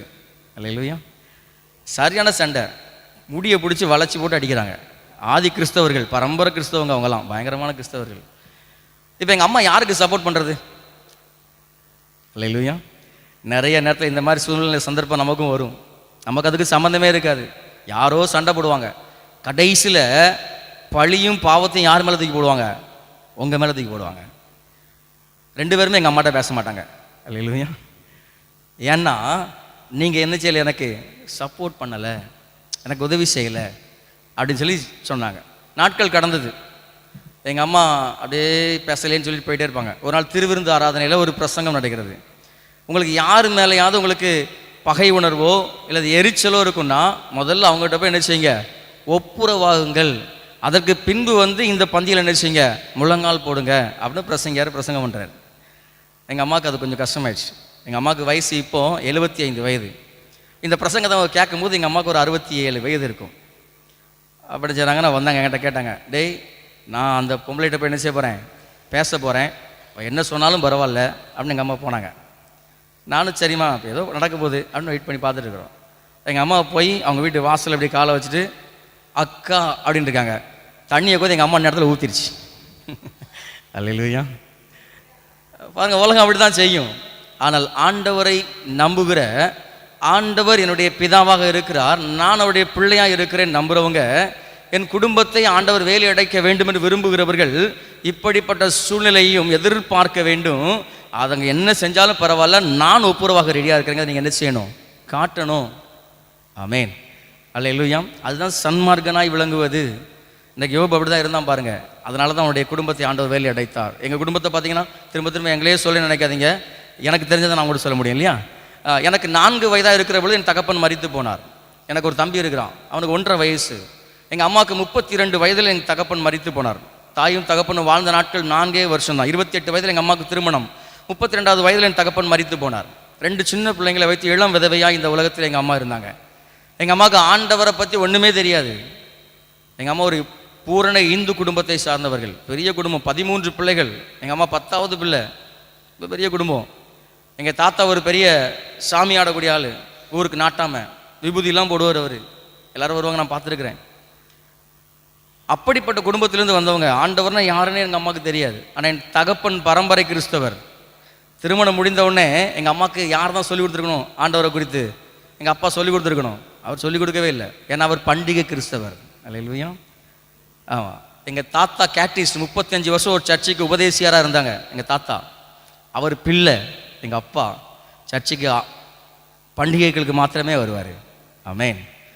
எங்கள் அப்பா என்றைக்கு மரித்தாரோ, என் தாய் எந்த நம்பிக்கையோடு அந்த இடத்துக்கு போனாங்களோ, அந்த நம்பிக்கை என்றைக்கு இழந்து போச்சோ, இனி எனக்கு யாருமே இல்லை என்கிற நிலை என்றைக்கு வந்ததோ, அன்றைக்கு ஆண்டவராகிய இயேசு மாத்திரம்தான் எனக்கு வேணும்னு பிடிச்சிக்கிட்டாங்க. அல்லேலூயா. ஆமென். எனக்கு இவர் தான் வேணும், இந்த தெய்வம் தான் வேணும்னு சொல்லி அன்றைக்கு முழங்கால் போட்டாங்க. இன்றைக்கு ஒன்றுமில்லாத இடத்திலிருந்து எங்களை ஆண்டவர் உருவாக்கி இருக்கிறார். அல்லேலூயா. அந்த இடத்துல பார்த்தீங்கன்னா 20 ரூபாய் வாடகைக்கு நாங்கள் வாடகைக்கு அந்த ஊரில் நாங்கள் குடியேறினோம். மோட்டார் ரூமில் தான் எங்களுக்கு முதல்ல இடம் கிடச்சிது. மோட்டார் ரூம் 20 ரூபா மாதம் ஆனால் வாடகை. உள்ளுக்கு ஒருத்தர் படுத்திருந்தா ஒருத்தர் வெளியில் தான் வரணும். நாங்கள் 3 பேரும் அதற்குள்ளே தான் வாழ்ந்தோம். இன்றைக்கி அதே பட்டணத்திற்குள்ளே சொந்தமாக ஒரு இன்ஸ்டியூட் கட்டியிருக்கிறேன், வீடு இருக்குது, கார் இருக்குது, எல்லா ஆசீர்வாதத்தையும் ஆண்டவர் தந்திருக்கிறார். எங்கள் பலன் அல்ல. ஆமென். என் தாயின் முழங்கால்கள் முடங்கியதுனால இன்றைக்கு எங்களை ஆண்டவர் ஆசீர்வதித்திருக்கிறார். ஆனால் எங்கள் அம்மா உண்மையாக இருந்ததுனால ஆண்டவருக்கு இன்றைக்கும் அவர்கள் காலையிலையும் மாலையிலையும் ஆலயத்துக்கு கரெக்டாக போகிற ஒரே ஆள் எங்கள் அம்மா தான் இருப்பாங்க. காலைல 4 மணிக்கு கிளம்பிடுவாங்க. சர்ச்சு பக்கத்தில் எங்கள் வீடு. 5 மணிக்கு ஆராதனை, எங்கள் அம்மா போயிடுவாங்க. நாங்கள் போகலன்னு எங்களை திட்டிகிட்டே இருப்பாங்க. அல்லேலூயா. நீ போனால் தான் உன் பிள்ளைங்க என்ன செய்யும், போகும். எனக்கு 3 பெண் குழந்தைகள் இருக்கிறாங்க. உன்னை பார்த்து தான் உன் பிள்ளைங்க என்ன செய்ய போகிறாங்க, வளர போகிறாங்க அப்படின்னு எனக்கு சொல்லிட்டே இருப்பாங்க. இன்றைக்கும் காலையில் ஆராதனைக்கு போகிறாங்க, மாலை ஆராதனைக்கும் போயிடுவாங்க. அவங்களுடைய முழங்கால் இன்றைக்கு எங்களை வாழ வைத்திருக்கிறது. அல்லேலூயா. இப்போ நம்மை வேலியடைத்து ஆண்டவர் பாதுகாக்க வேண்டும் என்றால் நீங்கள் உண்மையாய் ஆண்டவரை ஆராதிக்க வேண்டும். ஆண்டவருக்கு நீங்கள் உண்மையாய் இருக்க வேண்டும். ஆமென். அல்லேலூயா. 2வதான காரியம் பாருங்க, யோபு 1ஆம் அதிகாரம் 5வது வசனம். அவருடைய, நானே வேகமாக சொல்லிடுறேன். அவருடைய குமாரர்கள் என்ன செய்வாங்களாம், மாதந்தோறும் ஒரு இடத்துல கூடி பந்தி வைத்து விருந்துகளை அனுசரித்து சந்தோஷமாய் வாழ்க்கை அனுபவிப்பார்கள். அப்படிப்பட்ட சூழ்நிலையில் ஒருவேளை அவர்கள் மதுபானம் அறிந்திருக்கலாம், இல்லை பாவத்தை செய்திருப்பார்களோ அப்படின்னு அவனுக்கு தெரியாது. அதனால் என்ன செய்வானா, பிள்ளைகளை எல்லாம் வர சொல்லி அவங்களெல்லாம் என்ன செய்யறானா, பரிசுத்தப்படுத்துகிறான். சர்வாங்க தகன பலிகளை செலுத்த வைக்கிறான். தன்னுடைய பிள்ளைகளை அவன் சுத்திகரிக்கிறான். ஆமென். இன்றைக்கு ஆண்டவர் உங்களை வேலையடைக்க வேண்டும் என்றால் நீங்களும் நானும் செய்ய வேண்டிய காரியம் இதுதான். நம்முடைய பிள்ளைகள் சரியான பாதையில் இருக்கிறார்களா என்றவர்களை நாம் பார்க்க வேண்டும். அவர்கள் பரிசுத்தப்படுத்துவதற்கான காரியங்களை நீங்களும் நானும் செய்ய வேண்டும். முதல்ல நீங்களும் நானும் அப்படி இருந்தால் மட்டும்தான் நம்ம பிள்ளைகிட்ட நம்ம என்ன செய்ய முடியும், சொல்ல முடியும். நான் எங்கள் அம்மா கிட்ட சில நேரத்தில் கோபத்தில் எதிர்த்து பேசிடுவேன். கோபத்தில் எதிர்த்து எங்கள் அம்மாட்ட ஏதாவது சொல்லும்போது ஆர்கியூமெண்ட்டில் போங்கம்மா உங்கள் வேலையை பாருங்கள், இல்லை எங்களுக்கு தெரியும், ஏதோ சொல்லிடுறேன். என் பிள்ளைகிட்ட நான் சொல்லும்போது என் பிள்ளை சொல்லும், ஏப்பா நீங்கள் மட்டும் உங்கள் அம்மா கிட்ட அப்படி பேசலாம், நான் எங்கள் அம்மா கிட்ட பேசக்கூடாதா அப்படின்னு. 1ஆம் கிளாஸ் ஒரு பாப்பா படிக்கிறான். அந்த பாப்பா வந்து கேட்பான். அவர் ரொம்ப கஷ்டமாக இருக்கும் எனக்கு. அப்போ நம்ம பிள்ளைங்க நம்மளை என்ன செய்கிறாங்க, பார்த்து கொண்டே இருக்கிறாங்க. அப்போ ஆண்டவர் நம்ம வேலையடைக்க வேண்டும் என்றால் நம்முடைய பிள்ளைகளை பரிசுத்த மார்க்கத்தில் நடத்துகிறதற்கு நீங்கள் சாட்சிகளாக இருக்க வேண்டும், அவர்களை நடத்த வேண்டும். ஆமென். அல்லேலூயா. சரி, இப்படி இருக்கிற இந்த யோபுடைய வாழ்க்கையை பாருங்களேன். ஆண்டவர் வேலையடைச்சிருந்தாரு. அவள் சொல்கிறான், அவன் நீர் எல்லா சம்பத்துக்களையும் கொடுத்துருக்கிறீர், எல்லாம் பூரணமாய் கொடுத்துருக்கிறீர், அதனால தான் அவன் நம்புகிறான். ஒரு வேளை அவன் ஒன்றும் இல்லாமல் போனான் என்றால், அவன் வாழ்க்கையில் இருக்கிற சந்தோஷங்களெல்லாம் அவனை விட்டு போச்சுன்னா நிச்சயம் அவன் என்ன செய்வான், உம்மை மறுதளிப்பான் அப்படின்னு விசாரிச்சு சொல்கிறான். நீ வேணா முயற்சி பண்ணி பாருன்னு ஆண்டவர் அனுமதி கொடுக்கிறார். ஒரே நாளில் அவன் இருக்கிற எல்லாவற்றையும் எடுத்து போடுகிறான். ஒரே நாளில் எல்லாம் போச்சு. பிள்ளைகள் போச்சு, ஆடு மாடுகள் சம்பத்துக்கள் எல்லாம் போனது. அவனுடைய உடலில் ஆரோக்கியமும் போனது. உடலெல்லாம் பருக்கள் வந்தது. நேற்று வரைக்கும் கை கட்டி எஜமானனே என்று சொன்னவங்கலாம் இன்றைக்கு எள்ளி நகையாடினார்கள். இந்த மனுஷன் பாவம் செய்த மனிதன், அதனால தான் இவனுக்கு இப்படி உடம்பெல்லாம் பருக்கள் வந்திருக்கிறது, புண்ணு இருக்குது, இவன் பயங்கரமான பாவம் செஞ்சிருக்கிறான், யாருக்கோ துரோகம் பண்ணியிருக்கிறான்னு பல விதமாக பேசினாங்க. அப்படிப்பட்ட ஒரு சூழ்நிலையில் யோபு தள்ளப்படுகிறான். சோதனை வந்தது. ஆமென். அல்லேலூயா. நம்முடைய வாழ்க்கையில் நிச்சயமாய் சோதனைக்கான அனுமதி ஆண்டவர் கொடுக்கிறார். சோதனைகள் வரும். அவருக்கு ஒரு விதமாக வந்துச்சு, நமக்கு பல வடிவங்களில் வரலாம். எப்படி வரும் நமக்கு தெரியாது. ஆனாலும் சோதனை கடந்து செல்ல வேண்டிய சூழ்நிலையில் தான் நீங்களும் வாழ்ந்து கொண்டிருக்கிறோம். அந்த சோதனையின் வேளையில் யோபு எப்படி இருந்தாங்கிறது தான் முக்கியமான காரியம். எனக்கு ஒரு தொழில் செய்ய போகிறேன்னு வச்சுக்கோங்களேன். ஒரு எடுத்துக்காட்டுக்கு சொல்கிறேன். நான் ஒரு தொழில் செய்ய போகிறேன். தொழிலுக்கென்று நான் ஒரு குறிப்பிட்ட தொகையை அதுக்கு முதலீடு செய்ய வேண்டும் என்று நான் எதிர்பார்த்து வச்சுருக்கிறேன். ஒருவேளை அந்த முதலீடை ஒருத்தன் திருடிட்டு போயிட்டான்னு வச்சுக்கோங்களேன், இல்லை நான் எதிர்பார்த்த ஒரு வருவாய் வராமல் போச்சுன்னு வச்சுக்கோங்களேன், அப்போ என்னுடைய மனநிலை எப்படி இருக்கும், உங்கள் மனநிலை எப்படி இருக்கும்? நம்ம என்ன சொல்லுவோம், ஆண்டவரே ஜெபித்து தானே இந்த வேலையை நான் ஆரம்பித்தேன், உங்களை முன்னாடி வச்சு தானே இந்த வேலையை ஆரம்பித்தேன், ஏன் நடந்துச்சுன்னு ஆண்டவர்கிட்ட கேள்வி கேட்போம். அல்லேலூயா. அல்லேலூயா. நமக்கு இழப்பை ஏற்படுத்தியவர்கள் எப்படியாவது உருப்படாமல் போயிடணும், அவங்களுக்கு ஏதாவது ஒன்று நடந்துடணும்னு சொல்லி சபிப்போம். செய்கிறோமா? இப்போ சோதனை எல்லாருடைய வாழ்க்கையிலும் வரும். சோதனை வருகிற வேளையில் நாம் எப்படி நடந்து கொள்ளுகிறோம், சோதனை வருகிறதை நாம் எப்படி மேற்கொள்ளுகிறோம் என்பதை தான் ஆண்டவர் நம்முடைய வாழ்க்கையை பிரகாசிக்க பண்ண முடியும். இந்த யோபுவுடைய கால வாழ்க்கையிலே சோதனை வேளை வந்த பொழுது யோபு செய்த காரியம் என்ன பாருங்க. யோபு 1ஆம் அதிகாரம் 21வது வசனம் ஒரு வாசியுங்கள். யோபு 1:21. நிர்வாணியாய் என் தாயின் கர்ப்பத்திலிருந்து வந்தேன், நிர்வாணியாய் அவ்விடத்துக்கு திரும்புவேன். கர்த்தர் கொடுத்தார், கர்த்தர் எடுத்தார், கர்த்தருடைய நாமத்திற்கு ஸ்தோத்திரம்னு சொன்னான். அல்லேலூயா. பாருங்க, எல்லாத்தையும் இழந்திருக்கான், எல்லாம் போச்சு, உட்காந்துருக்கிறான். ஒருவேளை நாம் 2 விஷயம் செய்வோம். ஒன்று, ஒரு மூலையில் உட்காந்து அழுதுகிட்டு இருப்போம், இல்லைன்னா யாரையாவது சபித்து கொண்டு இருப்போம். யோபு சொன்னா பாருங்க, அந்த சூழ்நிலையும் கூட ஆண்டவரை துதிக்கிறான், ஸ்தோத்திரம்னு சொன்னான், அவருக்கு நன்றின்னு சொன்னான். ஏன்னா என் தாயின் வயிற்றிலிருந்து நான் வரும்பொழுது எப்படி வந்தேன்? என்கிட்ட ஒன்றும் கிடையாது, நான் வெறுமையாக தான் வந்தேன். நாளைக்கு போகிற பொழுது நான் இதையே கொண்டு போக போகிறேன்னா ஒன்றுமே கிடையாது. இடையிலே இது எல்லாத்தையும் யார் தான் கொடுத்தா சொல்லுங்களேன். எத்தனை நாள் நீங்கள் யோசிச்சு பாருங்க, ஒரு வீட்டை கட்டிட்டு இவ்வளோ பெரிய வீடை நான் இவ்வளோ அழகாக கட்டியிருக்கிறேன், இந்த காரை நான் எப்படி வாங்கியிருக்கிறேன், என் பிள்ளைக்கு திருமணத்தை எவ்வளோ பிரம்மாண்டமாக நடத்தியிருக்கிறேன், நான் தான் செஞ்சேன்னு எத்தனை முறை நீங்கள் பெருமை பாராட்டியிருக்கிறீங்க. அல்லேலூயா, ஆமென். என் வாழ்க்கையில் வந்த எல்லாம் கர்த்தர் கொடுத்தது. இன்னைக்கு போயிருக்குதுன்னா அதையும் ஆண்டவரே அனுமதித்திருக்கிறார். இதற்கு அடுத்து என்னை மேன்மைப்படுத்த அவராலே முடியும், அவரை ஸ்தோத்தரிக்கிறான். அல்லேலூயா. நம்முடைய வாழ்க்கையில் பாடுகள், பிரச்சனைகள், சோதனைகள் வருகிற வேளையிலே நீங்களும் நானும் இந்த யோபுவை போல ஆண்டவரை துதிப்போம் என்றால், அவருக்கு துதிகளை செலுத்துவோம் என்றால், நம்முடைய வாழ்வை ஆண்டவர் நிச்சயமாய் அர்த்தமுள்ளதாய் மாற்றுவார், பாடுகளை மேற்கொள்ள பலன் தருவார். 2ஆவதான காரியம் பாருங்க, 2ஆம் அதிகாரம் 10வது வசனத்தை ஒரு வாசியுங்கள். 2ஆம் அதிகாரம் 10வது வசனம். அதற்கு அவன், நீ பைத்தியக்காரி பேசுகிறது போல பேசுகிறாய், தேவன் கையிலே நன்மையை பெற்ற நாம் தீமையும் பெற வேண்டாமோ என்றான். இவள் எல்லாவற்றிலும் யோபு தன் உதடுகளினால் பாவம் செய்யவில்லை. அல்லேலூயா. இந்த சம்பவத்தை பார்த்தீங்கன்னா முன்னாடி உள்ளது என்ன நடந்திருக்குன்னு பாருங்களேன். முன்னாடி நடந்து என்ன நடந்திருக்கு பாருங்க. இந்த உலகத்தில் ஆண்கள் இருக்கிறாங்க, பெண்கள் இருக்கிறாங்க இல்லையா? கணவன் மனைவி. கணவன் குடும்பத்திற்கு எப்படி இருக்கிறானா? சும்மா சொல்லுங்களேன், தலையாக இருக்கிறான். உண்மைதானா இல்லையா? தலையும் சொல்ல மாட்டேங்குது, வாலும் சொல்ல மாட்டேங்குது. அல்லேலூயா. கணவன் எப்படி இருக்கிறான்? குடும்பத்திற்கு அவன் தலையாக இருக்கிறான். அப்போ இந்த கணவன் வேலை செய்கிற இடத்துல அவருக்கு மேலே இருக்கிற மேலதிகாரியோ அவருடைய முதலாளியோ எவ்வளோ திட்டினாலும் கேட்டுக்கிடுவாங்க, எவ்வளோ திட்டினாலும் கேட்டுக்கிடுவாங்க. அப்படியே கை கட்டி நிற்பாங்க. ஏன்னா நமக்கு ஒரு குடும்பம் இருக்குது, பிள்ளைங்க இருக்குது, அவங்கள நம்ம என்ன செய்யணும்? பாதுகாக்கணும், தேவையெல்லாம் சந்திக்கணும், இந்த வேலை தான் நமக்கு முக்கியம். அதனால் ஒரு பாட்டு பேசிட்டு போட்டுன்னு கேட்டுக்கிடுவாங்க. ஆனால் மனைவி ஒரு வார்த்தை, நீரெல்லாம் ஒரு மனுஷனான்னு கேட்டிங்கன்னு வச்சுங்களேன், அவருக்கு தூக்கமே வராது. அல்லேலூயா, ஆமென். மனைவி ஒரு வார்த்தை சொல்லிட்டான்னா அந்த கணவன் நினைச்ச முடியாத, ஏற்றுக்கொள்ள முடியாது. உலகத்திலே இருக்கிற பெரிய அவமானமாக அதுதான் நினைப்பாங்க. என் மனைவி என்னை பார்த்து இப்படி பேசிட்டாலே, நான் எவ்வளோ அன்பு வச்சுருந்தேன் அவன் மேலே, எவ்வளோ அன்பு வச்சுருக்கிறேன், அவள் புரிஞ்சுக்கொள்ளாமல் என்னை பார்த்து இப்படி பேசிட்டாளேன்னு சொல்லி ரொம்ப ஃபீல் பண்ணுவாங்க. யோபுக்கு என்ன நடந்து பாருங்க. அவன் மனைவி என்ன சொன்னாலாம்? நீ ஏன்டா உயிரோடு இருக்கிற, தேவனை தூஷித்து ஜீவனை விடுன்னு சொல்கிறான். இதை விட பெரிய அவமானம் ஒருத்தன் வாழ்க்கையில் வரும்னு நினைக்கிறீங்களா? அல்லேலூயா, ஆமென். அப்படிப்பட்ட சூழ்நிலையில் கூட அவன் எப்படி இருக்கான் பாருங்க, நிதானமாக இருக்கிறான். ஆமென். எப்படி மருத்துவர் சொன்னா பாருங்க, அவளை சபிக்கல, அவ்வளவுலாம் பேசல. நீ எப்படி பேசுற? பைத்தியக்காரி பேசுகிறது போல பேசுகிறாய். கர்த்தரிடத்திலிருந்து நன்மை பெற்றுக்கொண்ட நாம் தீமையும் பெற வேண்டாமோ? ஞானமா பேசினான், நிதானமாய் நடந்து கொள்கிறான். 2வது சொல்லக்கூடிய காரியம் தான், சோதனை வருகிற நேரத்தில் உங்கள் நிதானத்தை நாம் ஒருபோதும் இழந்து போய்விடக்கூடாது. ஏன்னா இந்த சோதனை அனுமதித்திருக்கிறவர், என்னை படைத்தவர், என்னை வழிநடத்தியவர், எல்லாவற்றையும் எனக்கு தந்தவர், இன்னும் மீட்டுக் கொள்வதற்கும் அவன் கூட இருக்கிறாரு. அப்போ நான் பதற வேண்டிய அவசியம் இல்லை. நிதானமாக இருக்க கற்றுக்கொள்ளுங்கள், பொறுமையோடு இருக்க கற்றுக்கொள்ளுங்கள். அப்போ உங்கள் சோதனையை மேற்கொள்ள உங்களுக்கு நிச்சயமாக ஆண்டவர் பலன் தருவார். அடுத்த காரியம் பாருங்க, யோபு 23ஆம் அதிகாரம் அதனுடைய 8, 9, 10வது வசனங்களை பார்க்கிற பொழுது, யோபு 23ஆம் அதிகாரம்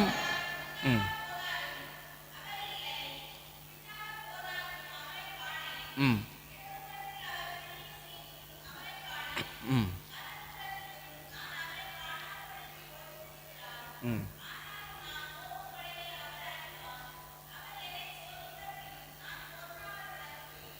இல்லை கவனிங்க, நம்ம வாழ்க்கையில் எல்லாம் நன்மையாய் போய்கிட்டு இருக்கிற பொழுது ஆண்டவரை கண்ணுக்கு முன்னாடி நம்மளால் பார்க்க முடியும். அல்லேலூயா. நல்லா போகும்போது ஆண்டவரை கண்ணுக்கு முன்னாடி நம்மளால் பார்க்க முடியும். எப்படி சொல்கிறேன் பாருங்கள். நான் ஒரு பைக் வாங்குறதுக்காக போனேன். எப்போன்னு சொன்னால் இந்த 2000 ரூபாய் நோட்டெலாம் செல்லாது அப்படின்னு சொல்லி அறிவிச்சாங்க. அப்படி தானே? ஒரு நாளைக்கு பேங்க்லேருந்து எவ்வளோ தான் எடுக்க முடியும்? 2000 ரூபாய் தான் எடுக்கவே முடியும். எனக்கு சின்ன வயதுலேருந்து ஒரு ஆசை என்னென்னா புல்லட் பைக் வாங்கணும்னு ஆசை. சின்ன பிள்ளையிலேருந்து ஒரு ஆசை. ஆண்டவர் தருவார் அப்படின்னு சொல்லி ஜோம் பண்ணிட்டே இருக்கிறோம். கரெக்டாக அந்த டைமில் ஒரு வண்டி வாங்கலான்னு சொல்லி போகிறேன். என் பிளான் வந்து 70,000 ரூபாய் தான் பிளானு, பழைய வண்டி ஒன்று வாங்கணும்னு சொல்லி. கடைசியில் எல்லோரும் சொல்லிட்டாங்க, பழைய வண்டி அந்த தம்பி வாங்குறீங்க, புதுசை போய் பார்த்துடலாம் அப்படின்னு திருநெல்வேலிக்கு வந்தாச்சு. அப்போ 350 சிசி வண்டி ஒன்று போய் பார்க்குறோம். என் ஃபேமிலி எல்லாரையும் கூப்பிட்டு போயிருக்கேன். என் கூட ஒரு ஊழியக்காரர் வந்திருக்கிறார். அது 1,30,000 சொல்கிறாங்க. நம்ம கையில் எவ்வளோ இருக்குது? 70,000 ரூபா தான் இருக்குது. இப்போ எவ்வளோ தான் எடுக்க முடியும்? பேங்க்லேருந்து 2,000 ரூபா தான் எடுக்க முடியும். என்ன பண்ணே தெரில. ஆனால் அந்த ஷோரூம்லேயே ஒரே ஒரு பைக்கு தான் யூனிக்காக இருந்தது, தனி கலரு, வித்தியாசமாக இருந்தது. அது 500 சிசி வண்டி. அவருடைய ரேட்டு 1,80,000 ரூபா. அல்லேலூயா. எல்லாருக்குமே அந்த வண்டி வாங்கணும் தான் ஆசை. இது பேராசை நினைக்காதீங்க. ஆண்டவர் எப்படி நம்ம பார்க்க முடியுங்கக்கா நான் சொல்கிறேன். ஆசீர்வாதங்கள் வருகிற பொழுது ஆண்டவரை கண்ணுக்கு முன்னால் நீங்கள் பார்க்க முடியும். எனக்கு இது வரைக்கும் வராமல் கடன் கொடுத்தவங்க நிறைய பேர் இருப்பான் பார்த்தீங்களா? கடன் கொடுத்தவங்களாம் இருந்தாங்க இல்லையா? அவங்களாம் என்ன தெரியுமா செய்கிறாங்க? காசை என்கிட்ட தரல, அக்கௌண்ட்டில் ட்ரான்ஸ்ஃபர் பண்ணுறாங்க. எங்கன்னா கம்பெனி அக்கௌண்ட்டுக்கு. அல்லேலூயா. உங்களுக்கு 20,000 தரலானே, தந்துடுறேன். 10,000 தரலாம், தந்துடுறேன் அப்படிங்கிறாங்க. ரொக்கமாக பணம் கட்டி பைக் கட்டு வந்தேன். ஆமென். அல்லேலூயா. அப்போ நான் சொன்னேன், ஆண்டவர் இருக்கிறாரு. ஆமென். ஏன்னா இந்த சந்தர்ப்பத்தில் 10,000 ரூபாய் கூட எடுத்து செலவழிக்க முடியாது. ஆனால் எனக்கு இவ்வளோ பெரிய ரூபாய் செலவழித்து வண்டி கிடச்சிருக்குன்னா யார் இருக்கிறா? ஆண்டவர் இருக்கிறா. நான் சொல்கிறேன். காலங்கள் கடக்கிறது. நான் இன்ஸ்டியூஷனுக்காக ஒரு பில்டிங் கட்டுறேன். கரெக்டாக நான் பிப்ரவரி மாதம் 22ஆம் தேதி எங்கள் காலேஜ் பில்டிங்கை நான் வந்து டெடிகேஷன் பண்ணுறேன், பிரதிஷ்டை பண்ணுறோம். மார்ச் 23ஆம் தேதி லாக்டவுன் போட்டு விட்டாங்க. ஆமென். 23 நாள் எல்லாரையும் உள்ளே அடைச்சி போட்டுருந்தாங்க. ஞாபகம் இருக்குதான்? ஆமாம். புது பில்டிங் கட்டி வச்சுருக்கிறேன், உள்ளேயே போகக்கூடாதுன்னு சொல்லி ஆர்டர் போட்டாங்க. கொரோனா. ஆமென். இன்னைக்கு வரைக்கும் பார்த்தீங்கன்னா அதுக்கப்புறம் அட்மிஷன் என்னால் சேர்க்கவே முடியல. 100 பையங்க படிச்சுட்டு இருந்தாங்க. 2 வருஷம் காலேஜ் நடத்தக்கூடாதுன்னு சொல்லிட்டாங்க. ஆன்லைன் கிளாஸஸ் போட்டோம். 100 50 ஆச்சு, 50 30 ஆச்சு, 10 ஆச்சு. இப்போ 2 வருஷம் அட்மிஷனே போடலை. அல்லேலூயா. இப்போ நான் என்ன சொல்லுவேன்? ஆண்டவர் இருக்கிறாரோ? அல்லேலூயா. எனக்கு ஆசீர்வாதம் தரும் பொழுது, என் பாக்கெட்டில் பணம் வந்து சேருகிற பொழுது, நான் எதிர்பார்த்ததை விட நன்மையான காரியம் வருகிற பொழுது நான் என்ன சொல்கிறேன்? ஆண்டவர் இருக்கிறார்னு சொல்கிறேன். எனக்கு இழப்பு வரும்பொழுது, எனக்கு சோதனை வருகிற பொழுது, என் கையில் இருக்கிற காரியங்கள் என்னை விட்டு கடந்து போகிற பொழுது, அவர் எங்கே இருக்கிறார் என்று தேடுகிறேன். ஆமே. அந்த யோபு என்ன சொன்னான் பாருங்க. அவன் வாழ்க்கை அப்படி தான் இருந்துதான். இடதுபுறம் பார்த்தாலும் அவர் என்னால் பார்க்க முடியல, வலதுபுறம் பார்த்தாலும் என்னால் அவரை பார்க்க முடியல. அவர் கிரியை செய்து கொண்டிருக்கிறார் எனக்கு தெரியுது, ஆனால் அவரால் என்ன செய்ய முடியல, பார்க்க முடியவில்லை. கடைசி வசனம் தான் ரொம்ப முக்கியமான. ஆனாலும் நான் போகும் வழி அவர் அறிவார். அல்லேலூயா. நான் எவ்வளவு சோதனைக்குள்ளே போகிறேன், எவ்வளவு பாடுபடுகிறேன், எவ்வளவு கஷ்டப்படுத்தப்படுகிறேன், எல்லாரும் என்னை எவ்வளவு உதாசீனப்படுத்துகிறாங்க, எல்லா காரியத்தையும் யார் அறிவார்? அவர் அறிவார். அவர் என்னை சோதித்த பின் நான் பொன்னாய் விளங்குவேன். ஆமென். அந்த உறுதி அவனிடத்தில் இருந்தது. அல்லேலூயா. நம்முடைய வாழ்க்கையிலும் பிரச்சனைகள் பாடுகள் வருகிற பொழுது, இது எத்தனை கடந்து போனாலும் எல்லாத்தையும் யார் பார்த்துட்டு இருக்கிறா? எங்கள் அப்பா பார்த்துக்கிட்டே இருக்கிறாரு. என்னை நடத்தியவர் பார்த்து கொண்டே இருக்கிறார். என்னை படைத்தவர் பார்த்து கொண்டே இருக்கிறார். இதெல்லாம் கடந்து போனதுக்கு அப்புறமும் நான் பொன்னா விளங்குவேன்னா என்ன அர்த்தம்னா, இப்போ இருப்பதை காட்டிலும் 100 மடங்கு நான் என்ன செய்வேன்? ஆசீர்வதிக்கப்பட போகிறேன் அப்படிங்கிற நம்பிக்கை உங்களுக்குள்ள என்ன செய்ய வேண்டும்? இருக்க வேண்டும். அல்லேலூயா.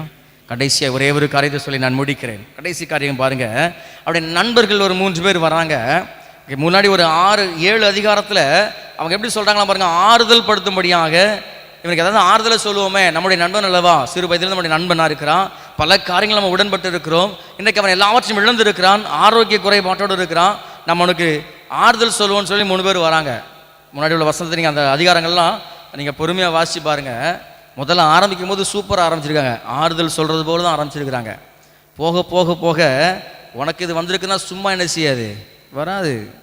நீ எங்கேயோ தப்பு பண்ணியிருக்கிற, ஏழைகளுடைய வீட்டை நீ பட்சித்திருக்கிற, நீ பயங்கரமான பாவம்லாம் செஞ்சிருக்கிறேன்னு சொல்லி ஒவ்வொன்றும் அவனை சொல்ல ஆரம்பிக்கிறாங்க. ஆண்டவரையும் குறை சொல்கிறாங்க. நீ ஆண்டவர்னு சொன்னியே, அவர் ஏன் நமக்கு இதை கொடுத்தாரு? எனக்கு இந்த உலகமும் நம்மளை பார்த்து அப்படி தான் சொல்லும் பாருங்க.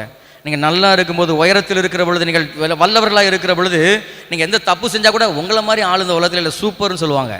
அல்லேலூயா. நம்முடைய நிலைமை இறங்கி வருகிற பொழுது, நம்முடைய நிலைமை தாழ்ந்து வருகிற பொழுது, சுற்றி இருக்கிற எல்லாம் நம்மளை என்ன தான் செய்வாங்க? கை நீட்டி குறை சொல்லுவாங்க. உன் பாவத்தினால தான் உனக்கு இப்படி நடந்துச்சு, உன் பிள்ளைக்கு நடந்துச்சுன்னு சொல்லுவாங்க. உங்களை குற்றப்படுத்துவார்கள். ஆமென். அல்லேலூயா. இந்த யோபு கடந்து வந்த பாதை அதுதான். ஆனால் பாருங்க, ஆண்டவர் பார்த்து கொண்டே இருக்கிறாரு. இவங்க பேசுறதையும் பார்க்குறாரு, அதற்கு யோபு பேசுவதையும் பார்க்கிறார். ஆண்டவர் ஒரு வார்த்தை அழகா சொல்றாரு பாருங்க. யோபு 42வது அதிகாரம் அதனுடைய 7வது வசனம். ஒருத்தர் வாசிங்க. 42:7.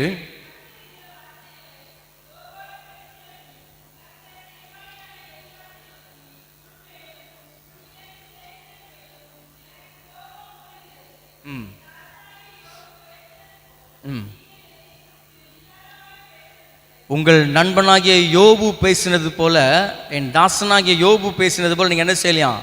நிதானமாய் பேசவில்லைன்னு ஆண்டவர் சொல்றாரு. அல்லேலூயா. அதுக்கப்புறம் வசனம் சொல்லுது, உங்கள் மேல நான் எப்படி இருக்கிறேன்? கோபமாக இருக்கிறேன்னு ஆண்டவர் சொல்றாரு. அப்போ ஆண்டவர் தன்னுடைய சிநேகிதர்கள் மேல கோபமாக இருக்கிறாரு தெரிந்ததும், யோபு தன்னுடைய நண்பர்களுக்காக ஆண்டவர் என்ன செஞ்சானா? வேண்டுதல் செய்தான். அல்லேலூயா. இன்றைக்கு உங்களை குற்றப்படுத்துறவர்களுக்காக நீங்கள் ஆண்டவரத்தில் வேண்டுதல் செய்யுங்கள். அவங்களை சபிக்காதீங்க. என்ன நீ குற்றப்படுத்திருக்கிறியா, என்ன இப்படி பேசியிருக்கிறியா, உன் குடும்பம் இதை மாதிரி 2 மடங்கு அனுபவிக்கும் அப்படின்னு உங்கள் வாயை பற்றி நீங்கள் சொல்லாதீங்க. ஆமேன். சபிப்பதற்கு உங்களையும் என்னையும் ஆண்டவர் படைக்கவில்லை. இந்த உலகத்தை ஆசீர்வதிக்கவே ஆண்டவர் படைத்திருக்கிறார். நம்முடைய வாயிலிருந்து ஒருபோதும் எந்த விதமான சபித்தலுக்குரிய வார்த்தைகள் யாரை குறித்து என்ன செய்யக்கூடாது? வரக்கூடாது. பல நேரம் பாருங்களேன், சொந்த பிள்ளைகளையே நம்ம அப்படி பேசுகிறத நான் பார்த்துருக்குறோம். நீ எல்லாம் எங்கே உருப்பட போகிறேன்னு சொந்த தாய் தகப்பனே பிள்ளையை பார்த்து சொல்லுவாங்க. பேசாதீங்க. ஆமேன். அல்லேலூயா. இன்றைக்கு யோபு தன்னை குற்றப்படுத்தியவர்களுக்காக, ஆண்டவரே கோபப்படுகிற ஒரு ஜனங்களுக்காக இவன் என்ன செஞ்சானா? வேண்டுதல் செய்தான். ஆண்டவர் அவனுடைய சிறையிருப்பை மாற்றினார். கடைசி இந்த சோதனையை வென்றதின் காரணமாக பின்னாடி அவனுடைய பலன் என்ன வந்தது பாருங்க. இரட்டத்தனையான ஆசீர்வாதத்தை பெற்றுக்கொண்டான். ஆமேன். அல்லேலூயா. இன்றைக்கு பாருங்க, நமக்கு ஆண்டவர் கற்றுத்தர விரும்புகிற காரியம், இந்த அருமையான லெந்து நாட்களிலே ஆண்டவர் சொல்லித்தர விரும்புகிற காரியம் என்ன தெரியுமா? சோதனை உன் வாழ்க்கையிலே கண்டிப்பாய் வரும். சோதனை வருகிற வேளையிலே என் தாசனாகிய யோபுவை போல நீங்கள் முதலாவது ஆண்டவர் சொல்ற காரியம், சோதனை வருகிற வேளையில் ஆண்டவரை துதியுங்கள். இந்த சோதனை குறித்து நீங்கள் கவலைப்பட்டு முறுமுறுத்து அழுதுகிட்டு புலம்பிக்கிட்டு இருக்காதீங்க. ஆண்டவரை துதியுங்கள். 2வது பொறுமையாக இருங்க. 3வது ஆண்டவர் மேலே நம்பிக்கையாக இருங்கள். 4வதான காரியம், ஆண்டவர் என்னை நிச்சயம் என்ன செய்வார்? மீட்டுக்கொள்வார்ங்கிற எதிர்பார்ப்பு உங்களுக்கு இருக்கட்டும். கடைசி, ஆண்டவர் செய்த காரியங்களுக்காக இந்த சோதனையின் வேளையில் பிறருக்காக நீங்கள் நன்மை செய்யுங்கள். பிறருக்காக நீங்கள் ஜெபிங்க. அவங்களையும் ஆண்டவர் ரட்சிக்கணும்னு சொல்லி அவங்களுக்காக நீங்கள் என்ன செய்யுங்க? ஜெபிங்கள். யாரையும் தூசிக்காதீங்க, யாரையும் சபிக்காதீர்கள். ஆமேன். இந்த 5 காரியத்தை நம்ம செய்கிற வேளையில் நிச்சயமாய் ஆண்டவர் நம்முடைய வாழ்க்கையை நாம் மேற்கொள்கிற எல்லா சோதனைகளையும் மேற்கொள்வதற்கான பலனை தருவார். எப்படிப்பட்ட பிரச்சனை உங்கள் வாழ்க்கைக்குள்ளே வந்தாலும் பரவாயில்ல, வரவே கூடாதுன்னு நினைக்காதீங்க. நிச்சயமான வேலை அடைப்பார். அதில் எந்த மாற்றமும் கிடையாது. உங்கள் குடும்பத்தை வேலையடைத்து பாதுகாப்பதே அவருக்கு பிரியம், அவருடைய விருப்பம். ஆனாலும் அதுக்குள்ள உங்களுக்கு சோதனைகள் வருவது கண்டிப்பாக உண்டு. ஆமேன். சோதனையை சந்திக்காத மனிதன் ஒருவனும் இல்லை, உங்களுக்கும் உண்டு. ஆனாலும் ஆண்டவரை நம்புகிற பிள்ளைகள் என்றைக்கு சோதனை வருகிற பொழுது இந்த 5 காரியங்கள் நம்ம வாழ்க்கையில் வைத்திருக்கிற பொழுது சோதனை நிச்சயமாக நம்மால் மேற்கொள்ள முடியும். சோதனைக்காரமால் மேற்கொள்ள முடியும். நீங்கள் இந்த சோதனையை வென்று வருகிற வேளையிலே ஆண்டவர் நீங்கள் இழந்து போனதாக எண்ணுகிற எல்லாவற்றையும் இரட்டத்தனையாய் திருப்பி கொடுப்பார். உங்களை மகிழ்விக்க பண்ணுவார், உங்களை மேன்மைப்படுத்துவார். எல்லா கண்களுக்கு முன்பதாக யாரெல்லாம் உங்களை தூசித்தாங்களோ, யாரெல்லாம் நீங்கள் எழுந்திருக்க போகிறதுலன்னு சொன்னாங்களோ, இதோட உங்கள் வாழ்நாள் முடிந்ததுன்னு யாரெல்லாம் சொன்னாங்களோ, உங்கள் குடும்பம் இதோடு முடிந்ததுன்னு யாரெல்லாம் சொன்னாங்களோ, அவங்க கண்களுக்கு முன்பதாக உங்களை ஆண்டவர் பிரகாசிக்க பண்ணுவார், நிமிர்ந்து நிற்க செய்வார், உங்களை உயரத்தில் வைப்பார். ஆமேன். தேவன் தாமே இந்த வார்த்தைகளை ஆசீர்வதிப்பாராக. நாம் முழங்கால் படையிட்டு ஜெபிப்போம். கண்களை மூடி. அன்பின் பிதாவே, அருமையான இந்த வேளைக்காக நன்றி செலுத்துகிறோம் சுவாமி. அப்பா, ஒருவேளை நாங்கள் வேலையடைக்கப்பட்ட வாழ்க்கை வேண்டும் என்று விரும்பி கொண்டிருக்கிறோமோ, எங்கள் குடும்பத்தை நீங்கள் பாதுகாக்கணும்னு சொல்லி நினைக்கிறோமோ சுவாமி, யோபுவை போல் நாங்கள் சன்மார்க்கரும் நீதிமான்களும் உத்தமர்களும் பிள்ளைகளை எங்கள் சந்ததிகளை உங்களுடைய பாதத்தில் நடத்துகிறோம் இருக்கணும்னு சொல்லி நாங்கள் எங்களை ஒப்புக் கொடுக்குறோம் சுவாமி. எங்கள் ஒவ்வொரு இருதயத்தையும் நீர் அப்படி ஏவி ஆளுகை செய்யும்படிக்க நாங்கள் ஒப்புக் கொடுக்குறோம் ஆண்டவரே. சோதனைகள் வருகிற பொழுது சோதனையை மேற்கொள்ளுகிற எல்லா பலனையும் எங்களுக்கு தாங்க சுவாமி. ஒருவேளை நாங்கள் எங்களையே உயர்வாய் நினைத்து கொண்டிருக்கிறோமோ, எங்களை பலவான்களாக எண்ணிக்கொண்டிருக்கிறோமோ, எங்களை புத்திசாலிகளாக நினைத்து கொண்டிருக்கிறோமோ, நீதிமான்களாக நாங்களே நினைத்து கொண்டிருக்கிறோமோ ஆண்டவரே, எல்லாவற்றையும் நீங்கள் அறிந்திருக்கிறீங்க சுவாமி. உங்களுக்கு முன்பதாக இன்றைக்கு நாங்கள் தாழ்த்தி எங்களை முழுவதும் ஒப்புக் கொடுக்குறோம் ஆண்டவரே. எங்களையும் எங்கள் குடும்பத்தையும் நாங்கள் தாழ்த்தி கொடுக்குறோம் சுவாமி. நீங்கள் தான்ப்பா எங்கள் கூட இருக்கணும். யோபுக்கு சொல்லிக் கொடுத்தபடி நாங்கள் சோதனையிலே துதித்து பாடவும், உம்மை நம்பி இருக்கவும், உம்மை உறுதியாய் உம்மை படித்து கொள்ளவும், நிதானமாய் பேசவும், பிறருக்காக நாங்கள் செபிக்கவும் எங்களை நீ தகுதிப்படுத்தும்படி நாங்கள் செபிக்கிறோம் ஆண்டவரே. இதில் இந்த நாட்களிலும் கூடப்பா எங்களை முற்றிலுமாய் நாங்கள் பரிசுத்தப்படுத்திக் கொள்ள, எங்கள் பாவங்களை நாங்கள் எங்களை விட்டு விலக்கி வைக்க, இனி எங்கள் வாழ்க்கைக்குள்ளே அது திரும்ப வராதபடிக்கு நாங்கள் வேலை அடைத்துக்கொள்ள தெய்வம் எங்களுக்கு உதவி செய்யும்படிக்க நாங்கள் செபிக்கிறோம். மீதியான வேளையும் கூட தெய்வ கருத்திலேயே தருகிறோம். நீரே பொறுப்படுத்திக் கொள்ளும், வழி நடத்தும். மீட்பரின் பாதத்தில் ஜெபிக்கிறோம் நல்ல பிதாவே, ஆமென். நம் இந்த இரவிலே நம் மத்தியிலே ஆண்டவருடைய வார்த்தைகளை கொண்டு வந்த சகோதரர் டேனி அவர்களுக்காக ஆண்டவரை ஸ்தோத்தரிப்போம். அப்படியே நாம் யாவரும் எழுந்து நின்று நூற்றாண்டு கீதங்கள் ஞான கீர்த்தனை 155 பாடுவோம். மரித்தாரே கிறிஸ்தேசு உனக்காக பாவி பாடல் பாடும்போது காணிக்கை படைப்போம்.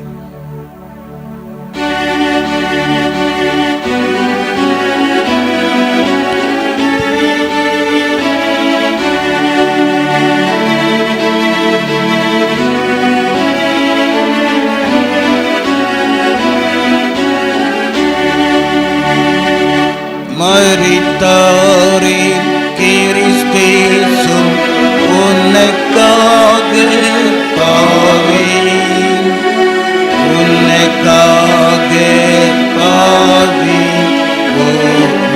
உனக்காக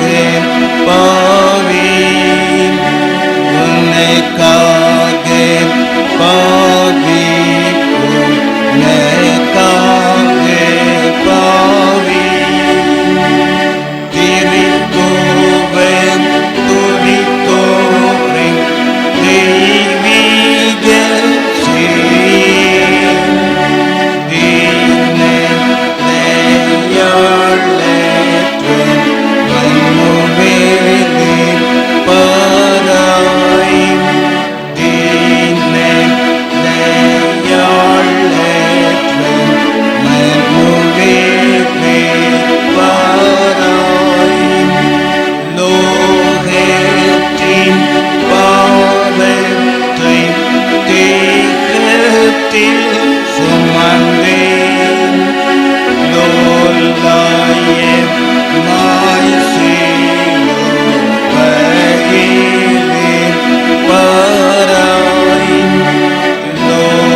உனக்காக பாவி உனக்காக பாவி உனக்காக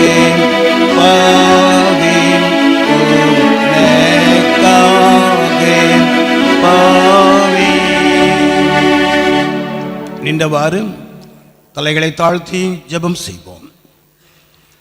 பரிசுத்தமும் இரக்கம் நிறைந்த அன்பின் ஆண்டவரே, லென்ட் என்று சொல்லப்படுகிற தபசு நாட்களிலே 2வது வெள்ளிக்கிழமை ஆராதனையிலே சபையாரை ஆண்டவர் கூட்டி சேர்த்தீர். இந்த நாட்களிலே எங்கள் மத்தியிலே வார்த்தைகளை நீர் அருளினீர். இந்த வார்த்தைகளின் அடிப்படையிலே ஆசீர்வதிக்கப்படேன். ஆண்டவர் கிருபை கொடுக்க ஜெபிக்கிறோம். இம்மட்டுமுடி நீங்காத கிருபை பிள்ளைகளையும் குடும்பங்களையும் வழிநடத்துகிறதற்காக, பிள்ளைகளை காத்து வருகிறதற்காக உமக்கு நன்றி.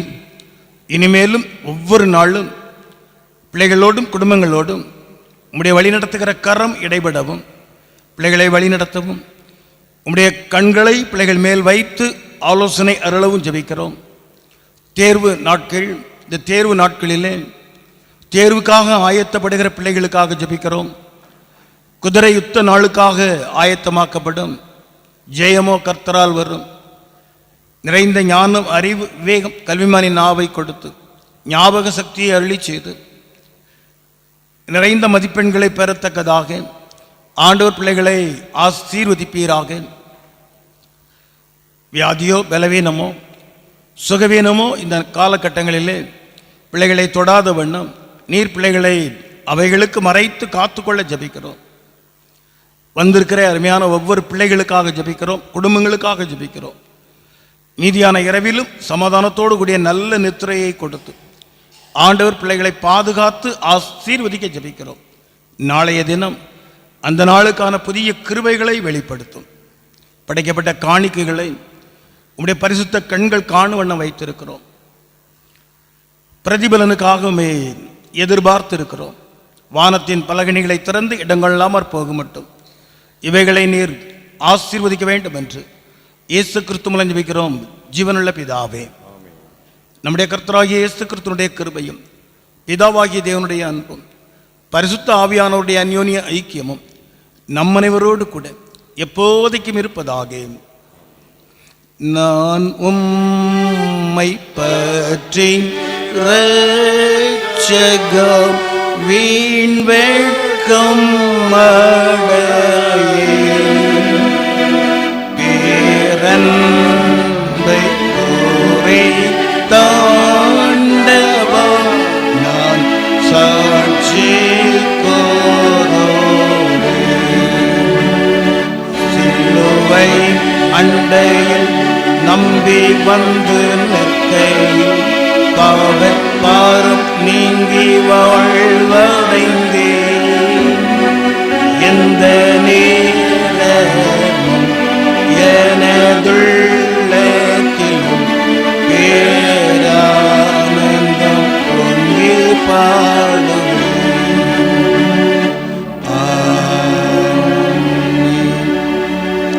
என் ஆத்துமாவே கர்த்தரை ஸ்தோத்திரி, என் முழு உள்ளமே அவருடைய பரிசுத்த நாமத்தை ஸ்தோத்திரி. என் ஆத்துமாவே கர்த்தரை ஸ்தோத்திரி, அவர் செய்த சகல உபகாரங்களையும் மறவாதே. ஆமென்.